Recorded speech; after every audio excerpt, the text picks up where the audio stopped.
Assalamualaikum warahmatullahi wabarakatuh. Kembali lagi di kami podcastnya Anak Muda Islam Indonesia.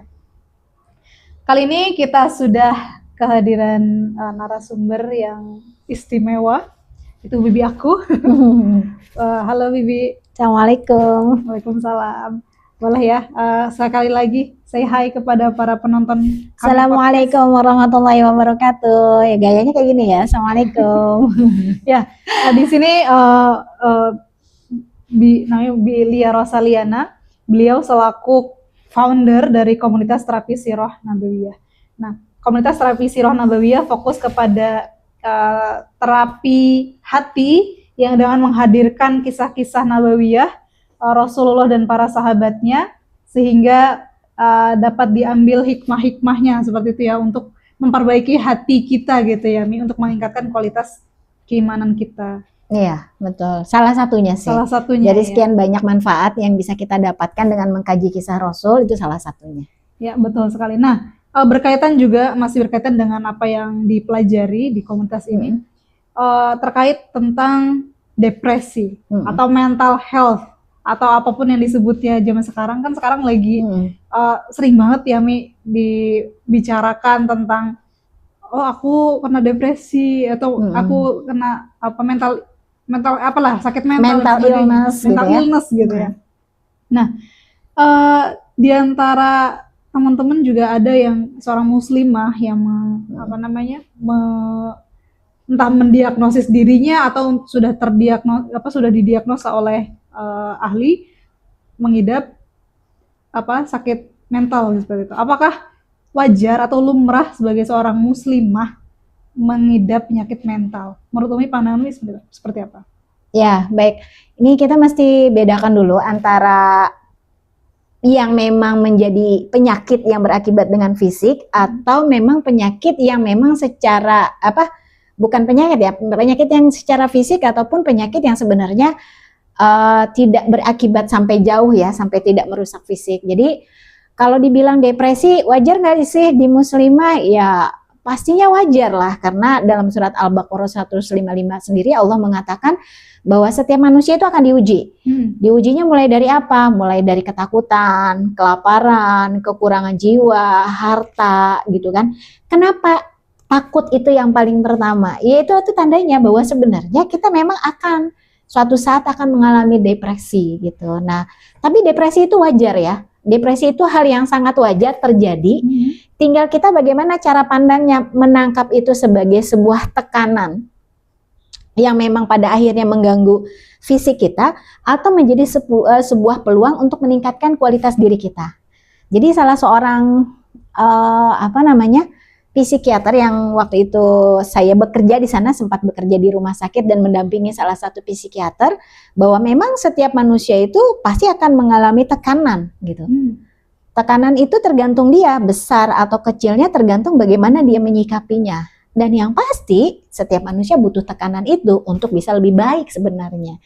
Nah, wajar nggak? Ya wajar tadi jawabannya, karena memang Allah sendiri yang bilang bahwa setiap manusia akan diuji dengan ketakutan. Dan itu seperti itu, Mbak. Kalau dari kisah Rasul sendiri, ada nggak mungkin kejadian atau apa yang membuat Rasulullah itu bisa dibilang depresi atau bersedih hati yang luar biasa seperti itu? Oke. Nah, kita balik ke istilah depresi ya. Depresi itu adalah suatu keadaan ya, keadaan yang menyedihkan gitu ya. Dia bisa menjadi hal yang wajar selama tidak tidak membuat tubuh itu menjadi sakit gitu ya. Tapi menjadi hal yang tidak wajar atau menjadi sebuah depresi klinis ketika pada saat akhirnya mengganggu kesehatan tubuh. Nah, Rasul pernah depresi atau pernah sedih nggak? Ya pastilah.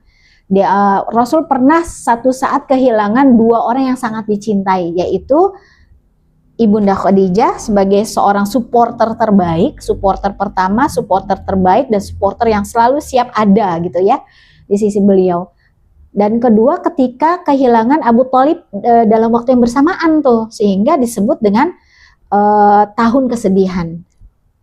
Gitu. Saking sedihnya sampai-sampai Allah kemudian menghibur Rasulullah dengan langsung memanggilnya naik ke atas. Itulah peristiwa Isra Mi'raj. Disitulah kemudian turun perintah tentang sholat.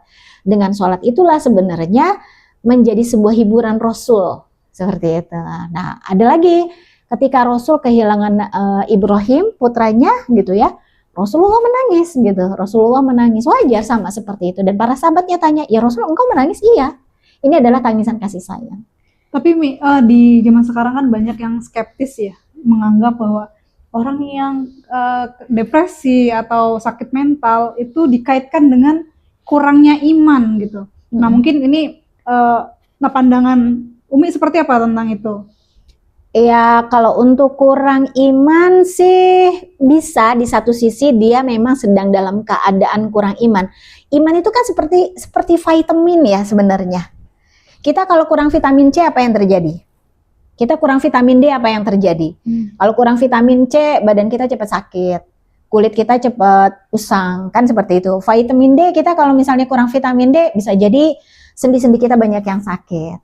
Nah, artinya karena kita manusia emang terdiri dari body, mind, and soul, kan seperti itu, termasuk hati kita juga butuh untuk diberikan asupan. Nah, asupan untuk hati apa? Iman. Kalau misalnya depresi karena iman ya, karena kurang iman ya bisa salah satunya gitu. Karena kurang iman. Semua itu salah satunya penyebabnya, artinya ada penyebab-penyebab lain. Ada penyebab lain. Misalnya secara fisik memang dia terganggu. Jadi ada beberapa penyakit yang akhirnya mengakibatkan memang mau tidak mau dia akan depresi. Misalnya penyakit-penyakit kronis ya, penyakit-penyakit yang lama gitu ya, seperti hipertensi, atau diabetes, atau apalagi kalau udah cuci darah, atau penyakit-penyakit seperti Parkinson, kemudian yang berkaitan dengan saraf gitu ya, yang mau tidak mau merubah hormon gitu ya, kemudian juga terganggu metabolisme tubuh ya, secara tidak langsung pada akhirnya menyebabkan, karena ketidakseimbangan itu menyebabkan akhirnya moodnya juga akhirnya berpengaruh. Iya, ini menarik sekali ya, Mi. Ada istilah bahwa apa yang kamu makan akan berpengaruh pada dirimu gitu. Nah, ada kaitannya nggak dengan, kan zaman sekarang anak-anak yang sering makan instan, kemudian artificial pemanis buatan dan sebagainya gitu ya, yang sekarang semuanya serba buatan. Apakah itu juga termasuk menjadi bagian salah satu penyebab depresi itu sendiri? Iya, ada pastinya. Makanya kan Allah sendiri mengatakan dalam Al-Qur'an bahwa perhatikan apa yang kamu makan, kan seperti itu, harus diwajibkan halal dulu, kemudian toyib. Toyib itu apa sih? Sehat. Kenapa? Karena gini Mbak, tubuh kita itu seperti semesta kecil. Kita hidup di semesta alam yang besar. Sebenarnya kita pun punya semesta kita yang lebih kecil, gitu, seperti itu, yaitu tubuh kita. Nah, mereka butuh asupan-asupan yang baik, yang Allah katakan harus sehat. Ketika semua diberikan yang sehat, mau tidak mau semua berjalan dengan sebagaimana mestinya kan. Akhirnya apa? Dia akan selalu menjadi tubuh yang sehat, tempat yang terbaik untuk bisa melakukan banyak aktivitas, termasuk moodnya pun akan sangat stabil. Gitu. Jadi memang Islam itu luar biasa ya, sampai mengatur bahkan apa yang kita makan itu wajib sehat. Jadi kalau menurut saya secara pribadi ya Mbak, sehat itu makanan sehat itu menjadi sebuah perintah Allah. Jadi jangan hanya halalnya doang yang dilihat. Karena dalam Al-Qur'annya itu dikatakan halal dan thayyib. Berarti dua, harus halal dan harus sehat. Karena dari tidak sehatnya itu efeknya panjang banget. Gitu. Kalau dari, ini kan untuk teman-teman yang mungkin sekarang sedang diuji oleh Allah dengan sakit mental dan sebagainya, dengan ujian-ujian yang luar biasa. Ada tips atau kiat-kiat dari Rasulullah dalam mengatasi sakit mental nih? Iya, buat teman-teman yang saat ini mungkin lagi keadaannya galau, sedih, dan lain sebagainya, nggak apa-apa, karena emosi itu menjadi sebenarnya emosi itu adalah sebuah anugerah dari Allah, seperti itu. Hanya tinggal kita mampu menempatkan sesuai dengan tempatnya. Contoh, ketika melihat saudara-saudara kita di Palestina dibunuh gitu ya oleh Zionis, ya kita harus sedih. Kita harus marah gitu.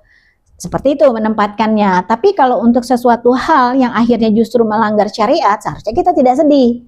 Gitu. Misalnya kita kehilangan sesuatu hal yang sebenarnya itu melanggar syariat. Misalnya apa ya?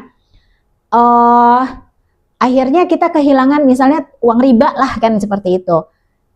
Nah, ya udah kita nggak usah sedih gitu. Kenapa? Toh itu juga uang yang nggak bener gitu. Orang uangnya memang dilarang kan gitu seperti itu. Nah, jadi buat teman-teman semua, emosi yang Allah berikan, semua perasaan yang Allah berikan, emosi yang Allah berikan itu maka taruh di tempatnya. Ketika ditaruh di tempatnya dan tidak berlebihan, maka itu sebenarnya meletakkan pada hal yang baik kan gitu. Bagaimana tipsnya? Kalau Umi sih lebih gampangnya gini.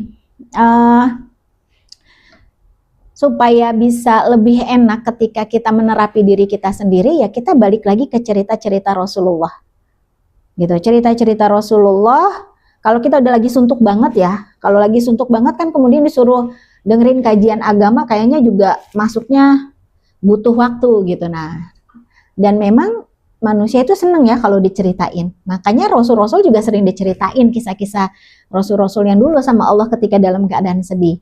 Nah, jadi buat teman-teman semua, dalam keadaan sedih apapun atau dalam keadaan seperti apapun, maka jangan lepas dengan cerita apa yang sudah dicontohkan, diceritakan oleh Rasul. Dan saya saran buat teman-teman semua yang lagi sekarang dalam keadaan depresi, coba dibaca deh buku Muhammad Sang Inspirator ini, karena kita akan mendapat motivasi terbaik dari Rasulullah dalam apapun profesi kita, apapun rasa kita, apapun emosi kita saat ini, maka Rasul akan selalu memberikan nasihat yang terbaik.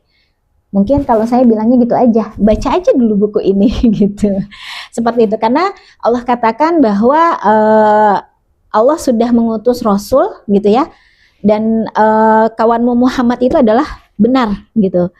Dan jadi Rasul juga uswatun hasanah, ya tinggal dilihat aja deh bukunya ngomongnya apa sih, Rasul mau nasehatin apa sih. Mungkin itu aja kali Mbak Farah ya. Ya, ini kan dari sisi yang mungkin terkena sakit mental ini. Tapi untuk masyarakat atau keluarga atau teman atau siapapun yang mendapati temannya atau siapapun yang terkena sakit mental, apa sih yang harus dilakukan nih? Kalau misalnya ada di antara sekitar kita, keluarga kita itu ada yang bermasalah dengan mentalnya gitu seperti itu, ya yang pasti berikan support yang terbaik lah. Disitulah kemudian fungsi menasehati dalam kebenaran, wa tawassaw bil haq wa tawassaw bis sabr. Menasehati dalam kebenaran dan bersabar dalam menasehatinya. Karena menasehati orang yang lagi depresi nggak langsung bisa diterima kan pastinya ya Mbak ya. Sholat, makanya kamu kurang sholat sih. Gitu. Yang ada yuk, yang ada yuk kita sholat bareng yuk di Madinah gitu kan, pasti mau kan? Dibayarin deh. Dibayarin lagi pasti mau gitu. Jangan asal suruh, iya sholat makanya enggak. Iya kita sholat yuk gitu, diajak jadi bareng. Menggunakan ada seninya ya. Iya, gitu. Jadi jangan cuma kamu sih kurang sholat biar tenang. Betul, gitu ya. Karena orang yang dalam keadaan seperti itu sebaiknya nggak usah terlalu banyak dinasehati, tapi lebih banyak membersamai, diceritain aja dulu, ajak dia untuk bisa mengungkapkan apa yang dikhawatirkan tanpa perlu menghakimi gitu, tidak perlu menghakimi karena dalam kasus yang sama setiap orang pasti punya pertahanan diri yang berbeda. Yang pasti dengerin aja dulu, setelah itu kita sesuaikan dengan orangnya. Kira-kira nasihat apa sih yang paling dibutuhkan oleh orang tersebut. Tapi kalau untuk orang yang depresi sih sebenarnya, atau orang yang dalam kesedihan yang masih skala biasa-biasa saja, yang tidak mengganggu fisik, saya pikir sih dengan, ya nggak apa-apa kalau lagi capek istirahat aja dulu. Kan gitu, jangan berlebihan, capek istirahat aja dulu. Dan yang paling gampang apa? Ya kalau saya sih baca kali ya, atau mendengarkan orang-orang ya tadi, obat hati, berkumpul dengan orang-orang yang soleh, kan begitu. Mendengarkan cerita-cerita yang baik, yang memotivasi, bertemu dengan orang-orang yang bisa bikin dia semangat kembali. Nah, tapi kalau sudah dia masuknya ke klinis, selain mendampingi juga membawa ke ahlinya gitu, seperti dokter. Berarti nggak masalah ya, itu adalah bentuk dari ikhtiar juga ya? Bentuk ikhtiar, iya. Jadi, apalagi kan dokter juga sudah punya ilmunya memang di situ. Berarti nggak usah malu untuk datang ke psikiater ataupun psikolog gitu ya, untuk mendapatkan penanganan yang lebih profesional. Betul. Tapi kalau dibilang kurang iman, ya tadi kan bilang salah satunya memang kurang iman. Tapi dengan cara seperti itu kan berarti sinyal, oh berarti saya kurang iman. Ya udah. Berarti tinggal ditingkatkan lagi keimanannya. Bagaimana caranya? Ya sesuai dengan apa yang dia butuhkan saat ini. Tentu dia harus datang kepada ahlinya juga. Ulama yang pasti paham dengan kondisi beliau. Nah, hanya ya jangan sedih aja ya teman-teman, karena para nabi juga, para sahabat juga, muslimat, bahkan yang sudah di dalam yang pasti surganya saja mereka mengalami depresi. Misalnya Ibunda Maryam itu juga sempat mengalami depresi ketika menghadapi kenyataan bahwa dia hamil. Kan kun fayakun. Bagi Allah mudah. Gak punya suami, terkenal dengan seorang wanita yang sangat suci, gak pernah ketemu laki-laki, tiba-tiba hamil. Apa kata dunia? Kan seperti itu kan. Dan ketika semakin besar dia diusir kan, kemudian depresi, sampai dia berkata, seandainya saja aku mati, kan seperti itu. Nah, jadi sempat depresi, tapi memang pertolongan Allah itu adalah dengan salah satunya mencukupi beliau dengan makanan yang akan membuat beliau lebih jernih dalam berpikir. Kemudian siapa lagi yang depresi atau sedih ya, seperti Nabi tadi yang diceritakan, Nabi apa? Nabi Yakub ya, gitu ya. Nabi Yakub itu saking sedihnya berpisah dengan Nabi Yusuf ya kan, menangisnya sampai lama, sampai akhirnya apa? Buta. Tapi ternyata ketika dia mendapatkan sebuah hal yang menyenangkan hatinya, dia akhirnya berubah menjadi apa? Bisa melihat lagi gitu ketika dia mencium baju yang di situ ada wanginya Nabi Yusuf. Gitu. Tapi mungkin satu hal dari semua para nabi dan para sahabiah itu, ketika mereka diuji, mereka tuh tidak mengutuk Allah gitu ya, tidak menyalahkan Allah. Berkatanya pun selalu baik gitu ya. Betul. Jadi memang suatu saat kan ketika Nabi Muhammad Rasul kehilangan Ibrahim, kemudian para sahabatnya kan bertanya, ya Rasul, engkau menangis? Iya, ini adalah tangisan tanda sayang. Yang penting apa yang kita ucapkan tidak menyalahi takdirnya Allah, tidak menjadikan Allah murka dengan ucapan kita. Nah, jadi sebenarnya para sahabat maupun Nabi dan Rasul ketika mendapat ujian pun gitu, ya mereka pasti sedih gitu, sedih.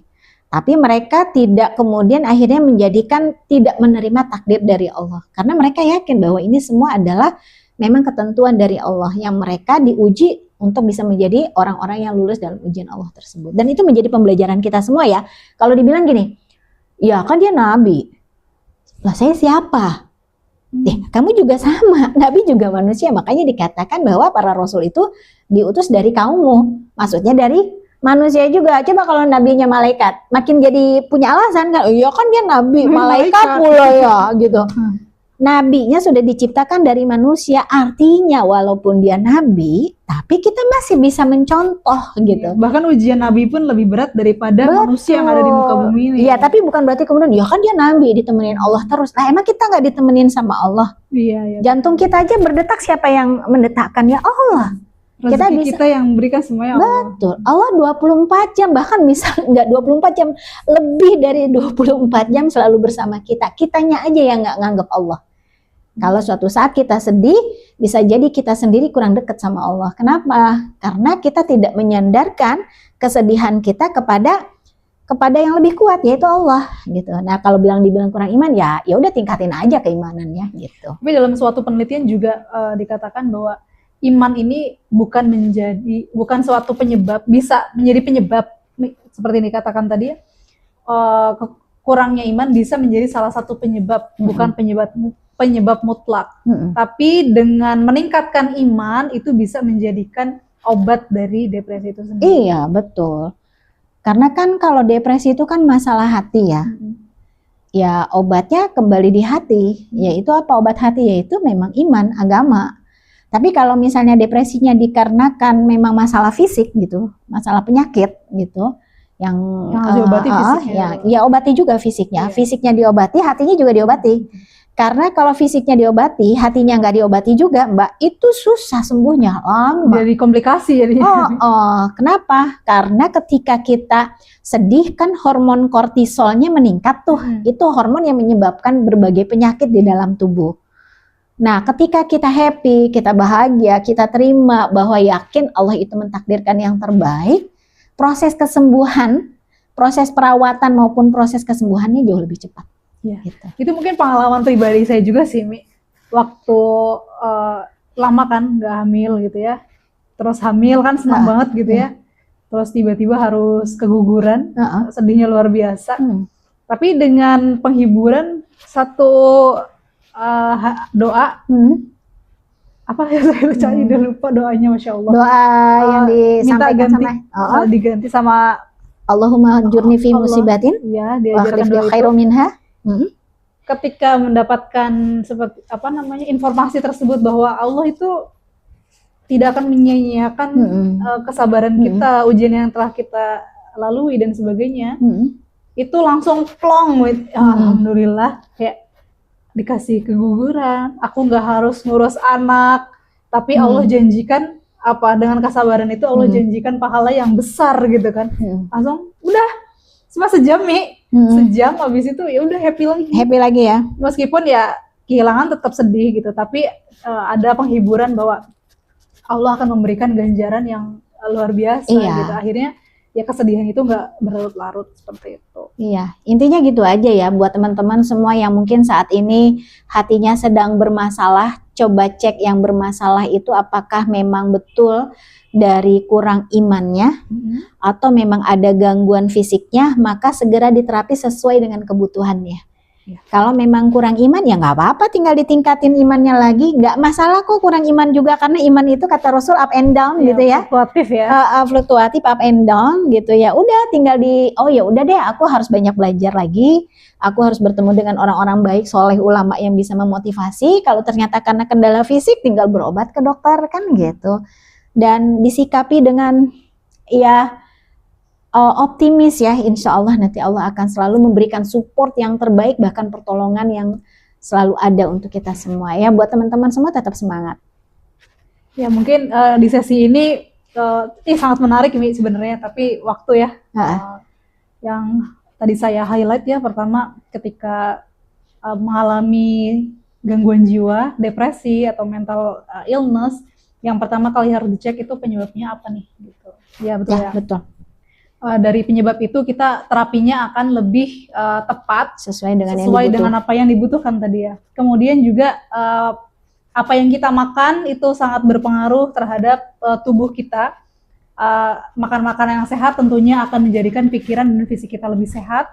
Kemudian juga perbanyak juga informasi yang baik gitu ya. Contohnya dengan membaca buku, ini adalah salah satu buku yang luar biasa yang setiap lembarnya itu penuh dengan hikmah, penuh dengan nasihat, sangat jelas ya sepertinya gitu ya, dan banyak hal yang bisa dilakukan. Yang jelas pertama tidak boleh mendiagnosa sendiri ya Mi, ya harus ke profesional. Kalau dia berkaitan dengan fisik ya, maksudnya. Jadi tidak perlu sangat merasa bersedih hati, dan untuk teman-teman yang di sekitarnya ada orang-orang yang mengalami hal tersebut, jadilah supporter terbaik tanpa ada judgment ya, menghakimi dan sebagainya. Jadilah pendamping yang penuh kasih sayang, yang penuh kesabaran, sehingga kita bisa menciptakan lingkungan yang lebih positif lagi. Mungkin itu saja. Terima kasih Umi, Masya Allah luar biasa insight-nya. Nanti kita bisa bicara lagi di segmen selanjutnya. Terima kasih semuanya. Kembali lagi di podcast kami Indonesia. Jangan lupa up setiap hari Senin dan Kamis, selalu stay tune di YouTube kami Indonesia. Terima kasih. Assalamualaikum warahmatullahi wabarakatuh. Waalaikumsalam warahmatullahi wabarakatuh.